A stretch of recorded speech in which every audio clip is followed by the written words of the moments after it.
Bonjour, ici Mylène Lavoie. Aujourd'hui, on vous présente nos nouveautés de la semaine. Pour commencer, on a reçu les 2 premiers tomes d'une nouvelle série éditée chez Recto Verso. C'est une série qui va comporter en fait 4 tomes écrits par 4 auteurs différents. La série s'appelle Les 4 saisons.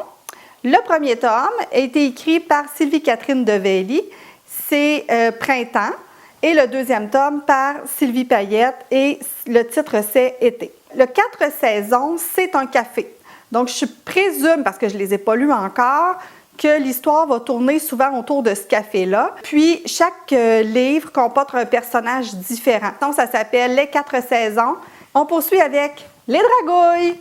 Les Dragouilles qu'on aime toujours autant, de Maxime Cyr et Catherine Gautreau.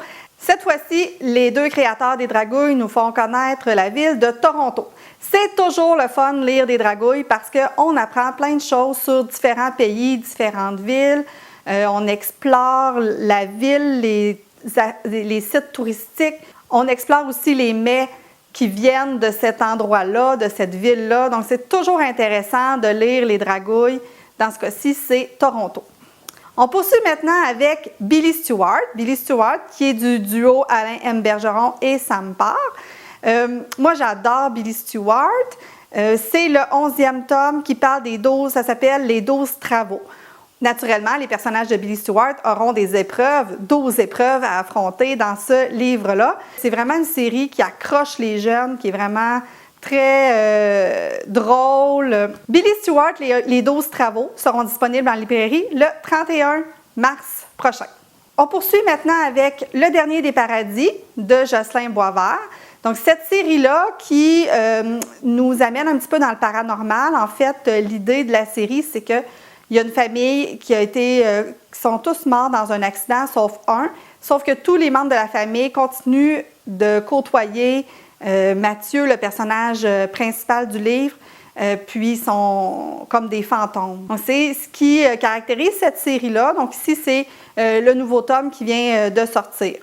On poursuit aussi avec Poésie pour Zinzin. C'est une série sur la poésie de François Gravel. Dans ce cas-ci, le titre, c'est Le samedi des génies. Ce qui est le fun avec ce livre-là, c'est qu'on fait de la poésie, mais c'est humoristique. Hein? Ça a été publié chez Foulire, ce qui fait que c'est beaucoup plus accessible pour les jeunes. Ça peut être facilement utilisé en classe si on veut voir ce type de livre-là. Donc, ça s'appelle Le samedi des génies de François Gravel, publié chez Foulire. On poursuit maintenant avec La Bande des 4. La Bande des 4, c'est une série jeunesse qui est écrite par 4 auteurs reconnus.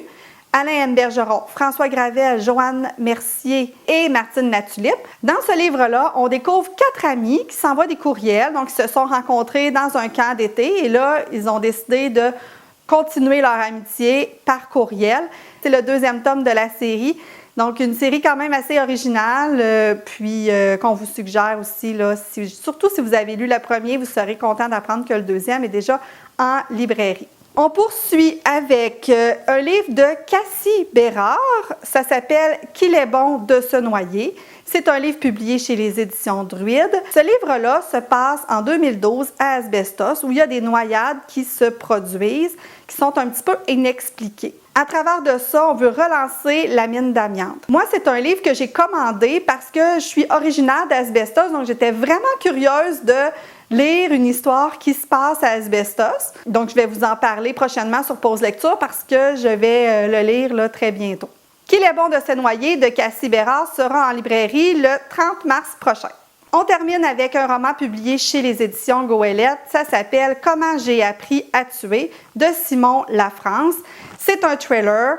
Moi, je n'ai pas été capable de m'empêcher. Je l'ai déjà commencé. J'ai une 30aine de pages de lu. J'ai bien hâte de vous en reparler parce que c'est assez spécial. En fait, on suit un tueur en série en devenir. Donc, comment il va commencer à penser « Ah, je pourrais devenir un tueur en série », puis comment il va choisir ses victimes et tout.